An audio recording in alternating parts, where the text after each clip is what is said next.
Vijay Singh ji America से। जी हरिवंश। राधे राधे महाराज जी। महाराज जी, क्या किसी के हमारे पैर छूने से हमारा पुण्य नष्ट होता है क्या? यदि आप पैर छुआते हो तो हमारी छुआने की इच्छा नहीं है, हम छू लेते हैं, कोई फर्क नहीं पड़ेगा।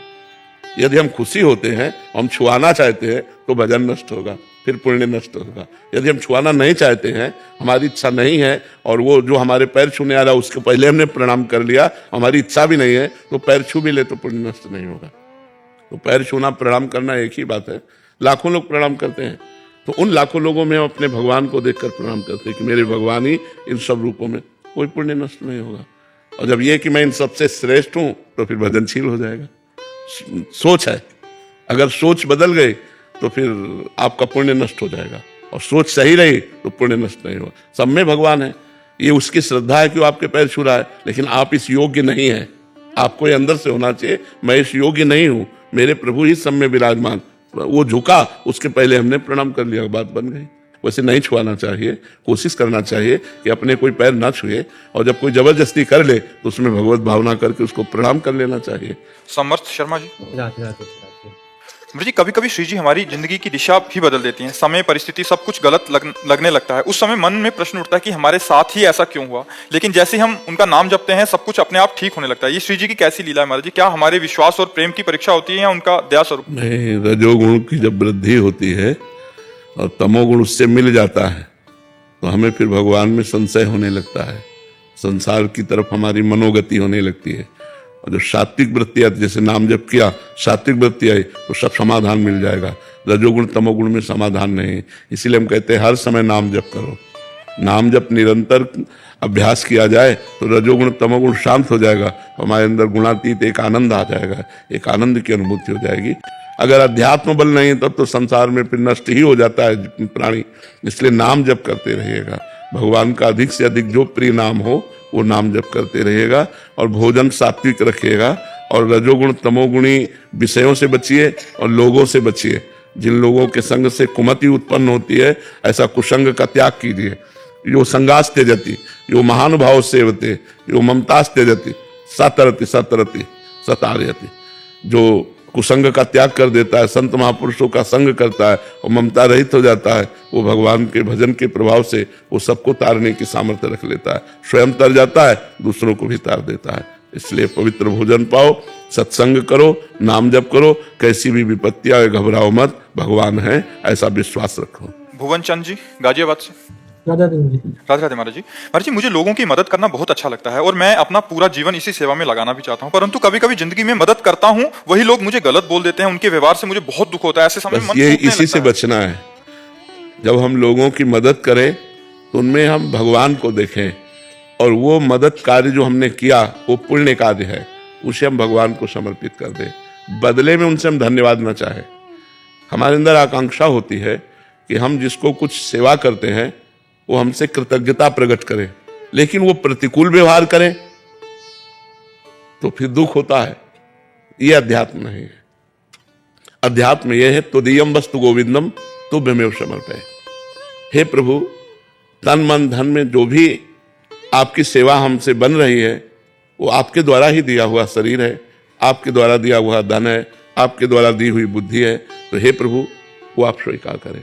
तो मनुष्य रूप में अंतःकरण में सबके भगवान विराजमान है, हम उन भगवान की सेवा करें तो बदले में हमको धन्यवाद की चाह नहीं होगी। वो हमसे जब प्रतिकूल व्यवहार करेगा तो हमारे हृदय में आनंद रहेगा कि हमने तो चाह ही नहीं था कि आप अनुकूल व्यवहार करें। और ये आपकी सत्य बात है कि जब आप किसी का परोपकार करेंगे, हित करेंगे, तो और इसके बाद जब वो उसका रूप देखेंगे तो वो रूप आपके प्रतिकूल होगा, तो फिर ऐसा नहीं होता है कि हमने ऐसा किया और ऐसा। तो हमें चाहिए कि हम वो भगवान से लें, मनुष्य से नहीं। और भगवान परम मंगल करेंगे। परोपकार जैसा धर्म नहीं है, परहित सरिस धर्म नहीं भाई। जो दूसरों का हित करते हैं ये सबसे बड़ा धर्म है, पर इसमें और भाव शुद्ध करो। दूसरों में भगवान का भाव करके वो सेवा, वो पुण्य कर्म भगवान को समर्पित कर दो, और भगवान से हमें लेना है, मनुष्य से नहीं लेना। मनुष्य धन्यवाद भी दे तो नहीं हमें लेना। हमें भगवान ने प्रेरणा की, हमने आपकी सेवा कर दी, नेकी कर दरिया में डाल। उसको ये न सोचो कि ये आदमी जिसके साथ हम हित कर रहे हैं, हमारी सोच बन जाती है, ये माया है। ऐसा भ्रम उत्पन्न कर देगी कि वो जो करेगा वो आपको दुखद लगेगा, फिर आपको लगेगा परोपकार करने का फल क्या है। ये नहीं है परोपकार का फल। परोपकार फल तो भगवान की प्रसन्नता है, ऐसा भाव रखना चाहिए। आंचल जी। राधे राधे महाराज जी। महाराज जी, जो लोग हमें गलत समझते हैं या हमें दुख पहुंचाते हैं, उनके प्रति हमारा व्यवहार कैसा हो? क्यों हम लोगों से परेशान? लोग हमें क्या समझते हैं, हमें क्या लेना देना है यार। हमें अपने कर्म से मतलब है, हमें अपने कर्तव्य से मतलब है। लोग हमें अच्छा कहें या बुरा कहें, लोगों की मति है, मुझे लोगों से क्या लेना देना है। सबसे ज्यादा परेशानी तो अपने लोगों को लोगों से है। ये नहीं होना चाहिए। हमें देखना है कि भगवान के विरुद्ध आचरण नहीं होना चाहिए, धर्म के विरुद्ध आचरण नहीं होना चाहिए। मैं धर्म से चलूंगा, सत्य से चलूंगा, भगवान के इशारे के अनुसार चलूंगा। और अधर्म से चले, लोग बहुत बड़ाई करें तो नरक जाओगे। लोगों की बड़ाई से क्या लेना देना है, या लोगों की बुराई से हमारी क्या हानि होनी है। हम लोगों के दिमाग में क्यों घुसेड़ते हैं अपनी बुद्धि, उसी में हम परेशान होते हैं। ये आदमी हमें कैसे देख रहा है, ये आदमी क्या हमें बोल रहा है, या क्या सोच रहा है, उसकी मति है। हमको अपने मार्ग में सीधे चलना है। हम धर्म से चलें, गलत ना चलें, अच्छे से चलें। लोग हमें बुरा कहें तो करें। मुश्किल होता है व्यस्त जीवन में फिर ऐसा। हाँ, लेकिन अब मुश्किल होता है, लेकिन नामुमकिन तो नहीं। हम अगर अध्यात्मवान बने तो हम ऐसी क्षमता धारण कर सकते हैं। ये अध्यात्म हमारे लिए ही है। इसीलिए हम कहते हैं आधुनिक शिक्षा के साथ आध्यात्मिक शिक्षा भी होनी चाहिए। अगर आध्यात्मिक शिक्षा नहीं होगी तो आधुनिक शिक्षा पढ़ करके भी हम बहुत नादान रहेंगे, ज्ञानी नहीं कहलाएंगे, हम बुद्धिमान नहीं कहलाएंगे। तो इसलिए हमें चाहिए थोड़ी सहन शक्ति आनी चाहिए। तो अपराध बन गया तो हम अपनी बुद्धि को कंट्रोल कैसे करें, जो हमसे अपराध ना करवा दे, जो हमको गलत ना कर दे। हमको नाम जप करना चाहिए। इसीलिए कहते हैं अध्यात्म से जुड़ो, नाम जप करो, सत्संग सुनो, शास्त्र स्वाध्याय करो, परोपकार करो। इससे बुद्धि पवित्र हो जाएगी, विशाल हो जाएगी। स्वार्थ बुद्धि ही हमको सहनशीलता नहीं देती, परमार्थ बुद्धि सहनशीलता हमको देती है। और प्राय लोग स्वार्थ से युक्त रहते हैं, इसलिए बहुत कमजोर हृदय हो जाता है। थोड़ा सा कोई जरा सा दुखद वचन बोल दिए तो डिस्टर्ब हो गए, और कहो 10 दिन डिस्टर्ब रहे उसी बात से। अगर विवेक है तो 1 मिनट में उस बात को रद्दी कर दिया, हटा दिया। रितेश जी नेपाल से। राधे राधे महाराज जी। महाराज जी, जो लोग साधना मार्ग पर चलते हैं उन लोगों को ब्रह्म की अनुभूति होती है, और जो लोग भक्ति मार्ग पर चलते हैं उन लोगों को श्री कृष्ण जी की प्राप्ति होती है। तो क्या ब्रह्म और श्री कृष्ण एक ही बात है? भावना अलग है। एक निराकार भावना है और एक साकार भावना है। तो चाकी रही भावना जैसी, प्रभु मूर्ति देखी तिन तैसी। जिसकी जैसी भावना होती है वैसे भगवान अनुभव में आते हैं। भगवान कैसे, आपकी भावना जैसी वैसे। एक ही भगवान श्री कृष्ण जब कंस के रंगमंच पर पधारते हैं तो कंस को साक्षात काल, मनोमूर्तिमान काल चला आ रहा है। पहलवानों को वज्र के समान कठोर शरीर वाले पहलवान जो मथुरावासी हैं उनको नौ किशोर, और जो वात्सल्य से प्यार करने वाले हैं उनको लाड़िले अत्यंत सुकुमार दुलारे प्रभु दिखाई दे रहे। इतना छोटा कृष्ण कैसे इन बलवानों से लड़ेगा, उनको ऐसा दिखाई दे रहा है। तो वहां जिसकी जैसी भावना थी वैसा वैसा देख रहे हैं। तो भगवान को जब हम ज्ञान मार्ग से सांख्य योग से भजते हैं तो भगवान निराकार रूप से अनुभव में आते हैं, और जब भक्ति मार्ग से भजते हैं तो साकार रूप से आते हैं। वही सगुण साकार है, वही निर्गुण निराकार है। तो जो जिस भावना से उपासना करता है वैसा ही भगवान अनुभव में आते हैं। जैसे आज भी सब कुछ भगवान ही बने हुए हैं, ऐसा वेद कहता है, ऐसा शास्त्र पुराण कहते हैं। लेकिन हम कहाँ अनुभव कर पा रहे हैं? हमारी मायामयी दृष्टि है, अनेक दृष्टि है, तो हमें स्त्री पुरुष जड़ चैतन्य दिखाई दे रहा है। गोस्वामी जी देख रहे हैं, सीय राम में सब जग जानी, करो प्रणाम जोर जुग पानी। सब सीताराम विराजमान है। जो कृष्ण को भजते हैं तो जित देखो तित श्याममयी है, जिधर देखो उस श्याम सुंदर ही दिखाई दे रहे हैं। ईशावास्यमिदं सर्वम यत् किंच जगत्याम जगत। उपनिषद कहता है कि कोई कण ऐसा नहीं जहाँ ईश्वर न विराजमान हो। वेदांत कहता है सर्वम खलविदम ब्रह्मणे नास्ति किंचन। सब जगह ब्रह्म विराजमान है, उसके सिवा कोई कुछ। नारद जी कहते हैं चिद चिद लक्षणम सर्वम राधा कृष्णमयम जगत। चेतन अचेतन जितना जगत है सब राधा कृष्णमय है। भगवान श्री कृष्ण कह रहे वासुदेवा सर्वमिति सा महात्मा सुदुर्लभा। जो सब जगह वासुदेव को देखता है ऐसा महात्मा दुर्लभ। तो भावना ही तो है ना, इतने भगवान थोड़ी है। भगवान तो एक है, ब्रह्म तो एक है, एको ब्रह्म द्वितीयो नास्ति। तो ये जो बहुत दर्शन होता है वो हम बहुतों की दृष्टि के कारण दर्शन होता है। वही भगवान भक्त के लिए नरसिंह रूप धारण कर लेते हैं, वही भगवान भक्तों के लिए वाराह रूप धारण कर लेते हैं, वही मत्स्य रूप धारण करते हैं, वही राम रूप, वही कृष्ण रूप, वही बुद्ध रूप, जहां जैसी आवश्यकता पड़ती है वही निराकार साकार बन जाता है, वही साकार निराकार है, कोई अंतर नहीं है, वही एक ब्रह्म है। किसका प्रश्न था जी, समझ में आया आपको? लीलाकरण जी, राजस्थान, जैसलमेर। राधा वल्लभ श्री हरिवास। राधे राधे महाराज जी। महाराज जी, भगवत गीता के श्लोक में श्री कृष्ण जी कहते हैं कि सभी प्राणी मुझ में है किंतु मैं उनमें नहीं हूं, तथा दूसरे श्लोक में वासुदेव सर्वमिति, अर्थात सब कुछ वासुदेव ही है, कृपया मार्गदर्शन करें। इसीलिए भजन की आवश्यकता है, भगवान की वाणी के रहस्य को समझना। बर्फ में पानी प्रवेश नहीं कर सकता, बर्फ है क्या? भगवान कहते हैं सब भूत मेरे में है। पहले समझो, भगवान की वाणी का राज समझो, सब भूत मेरे में है। मेरे में है का मतलब मैं ही सब भूतों में बनाऊं और मैं किसी में प्रवेश नहीं करता, क्योंकि वही बने हुए हैं, तो प्रवेश क्या करे? समझ में आ रहा है कि नहीं? और उसी को इशारे से बता रहे हैं कि वासुदेवा सर्वमित, मैं ही सब कुछ बना हुआ हूं। तो चतुराई समझो, शब्द की चतुराई समझना है, शब्द की जो गूढ़ता है उसको समझना है। भगवान ही सब बने हुए हैं, इसलिए भगवान उसमें प्रवेश नहीं करते, क्योंकि भगवान ही पंचभूत बने हुए, इंद्रियाण मनश्चास्मि, भगवान ही मन बने हुए हैं, भगवान ही प्राण बने हुए हैं, भगवान ही जीवन है, भगवान ही आत्मा है। तो प्रवेश किसमें करें?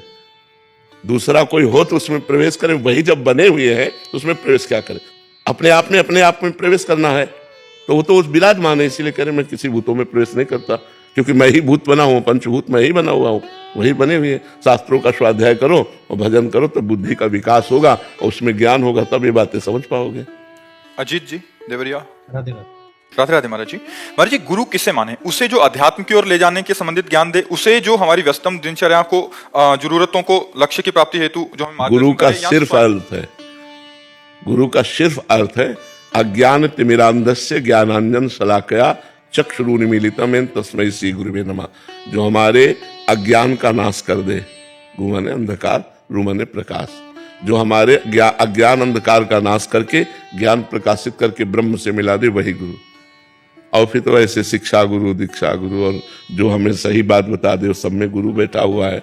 लेकिन गुरु का सही अर्थ है संपूर्ण अज्ञान का नाश करा करके जो ज्ञान स्वरूप परमात्मा से मिला दे, वही हमारा गुरु है। और वो सिर्फ भगवान है, दूसरा कोई है नहीं। भगवान ही मनुष्य रूप में, संत रूप में, सदगुरु रूप में विराजमान होकर के हमारा कल्याण करते हैं, दूसरा कोई नहीं। जो गुरु को व्यक्ति समझता है उसका कभी कल्याण हो ही नहीं सकता। गुरु साक्षात परब्रह्म तस्मै श्री गुरुवे नमः। परब्रह्म परमात्मा ही हमारे लिए मनुष्य रूप में आकर के, क्योंकि हम परमात्मा की बात नहीं समझ सकते, तो परमात्मा हमारी वाणी में हमारे जैसे बन करके आकर हमको समझाकर अपने स्वरूप में स्थित कर देते हैं। जो हमें अज्ञान से हटाकर परमात्मा में स्थित कर दे, उसे ही गुरु कहते हैं। और तो हारमोनियम बजाने वाला भी गुरु होगा, अगर हारमोनियम सीखना है, ढोलक बजाने वाला भी गुरु होगा। बस सही गुरु का अर्थ है जो गुरुदेव अज्ञान से हटाकर भगवान की प्राप्ति करा दे, वही गुरुदेव। भावना शर्मा जी, शेरवंश महाराज जी। महाराज जी, हम आपके शरणागत हैं। गुरुदेव भगवान, गृहस्थी में कुछ ऐसे व्रत होते हैं जैसे करवा चौथ, गणगौर, दशा माता जी और बहुत से व्रत जो किए जाते हैं, ऐसा कहते हैं कि करने के बाद छोड़ नहीं सकते। पर गुरुदेव, हम आपके शरणागत हैं, हम इन व्रतों में रुचि नहीं रहेगी महाराज जी। क्या हम अभी केवल और केवल श्री अगर कोई करे तो उनको भगवान को समर्पित कर दे, और जैसे अपने अष्टयाम सेवा श्री जी की है, फिर अब कोई करने की जरूरत है नहीं। श्री जी की ही 8 पैर उपासना है, वही हमारी करवा चौथ है, वही हमारी गणगौर है, वही जो भी माने वही सब हमारे। जैसे दीपावली को लक्ष्मी गणेश जी विराजमान करके पूजन करते हैं, तो हमारे प्रिया प्रीतम है, तो हम अपने प्रिया प्रीतम को विराजमान करके करते हैं। जैसे नव दुर्गा में देवी की उपासना करते हैं, तो हमारी निकुंज देवी राधा रानी है, हम उनकी 8 पैर उपासना करते हैं। तो जो अपने घर में प्रिया प्रीतम विराजमान करके और दीक्षित होकर के, बात यह है कि रजिस्टर्ड होना चाहिए आचार्य से। अगर आचार्य से दीक्षित है और फिर ऐसी उपासना करता छोड़ देता तो कोई दोष नहीं है, उसका मंगल ही होगा, अमंगल हो ही नहीं सकता है जी। वैभव सक्सेना जी, अमेरिका से। राधे राधे महाराज जी। राधे राधे महाराज जी। महाराज जी, आज के समय में जब जीवन व्यस्त और भटकाव भरा है, तब हम अपने जीवन में भक्ति को कैसे दृढ़ कर सकते हैं? नाम जप के द्वारा। कुछ कर सको या ना कर सको, नाम जप तो कर सकते हो ना। काउंटर अंगुली में लिए हैं राधा राधा राधा राधा, जब काम लगा तो जेब में डाल लिया, काम कर रहे हैं। फुर्सत मिली 5 बार के लिए तो राधा राधा राधा, फिर काम में लग गए। फिर फुर्सत मिली 2 ही बार बोला राधा राधा, फिर काम में लग गए। तो हम अगर बहुत बिजी भी है, देखो 24 घंटे में हर घंटे कोई बिजी नहीं रहता। हम कह रहे 12 घंटे काम रख लो, तो 12 घंटे भी बराबर काम नहीं होता रहता। हमको बीच बीच में समय मिलता है। यदि ईमानदारी से उसमें भजन करें तो हम भजन काम के समय भी कर सकते हैं। लेकिन हम माना कि 12 घंटे आप काम में रत हैं, 6 घंटे आप सोने में रत हैं, 2 घंटे आपके भोजन और पानी प्रसाद इसमें रत हैं, 1 घंटे मनोरंजन में रत हैं, तो कितने बचे? 3 घंटे। 3 घंटे बचे। 12, 6, 18, 2, 20, 1, 21, 24 घंटे होते हैं। 3 घंटे में आप 3 घंटे भजन करो, देखो कितना बड़ा भजन होता है। लेकिन हम लोग अपना समय व्यर्थ नष्ट करते रहते हैं और बात ये कह देते हैं कि हम तो बहुत बिजी रहते हैं। आप कहाँ बिजी रहते हो? व्यर्थ के चिंतन में बिजी रहते हो। व्यर्थ का अगर कार्य ना करो और उस समय को सजो और उसे भगवान में लगा दो, तो आपके पास बहुत समय है भजन करने का, बहुत समय है सत्कार्य करने का। तो हमें लगता है हम ईमानदारी से अपने समय को भगवान में लगाएं, तो हमारे पास समय है, हमारे पास निश्चित समय है।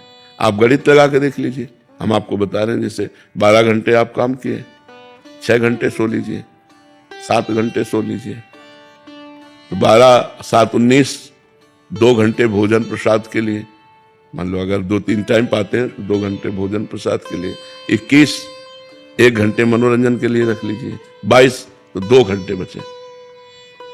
अब बताओ, ईमानदारी वाला है नहीं समय का विभाग? 2 घंटे भजन करोगे तो पता है 2 घंटे बहुत होता है। आप करके तो देखो।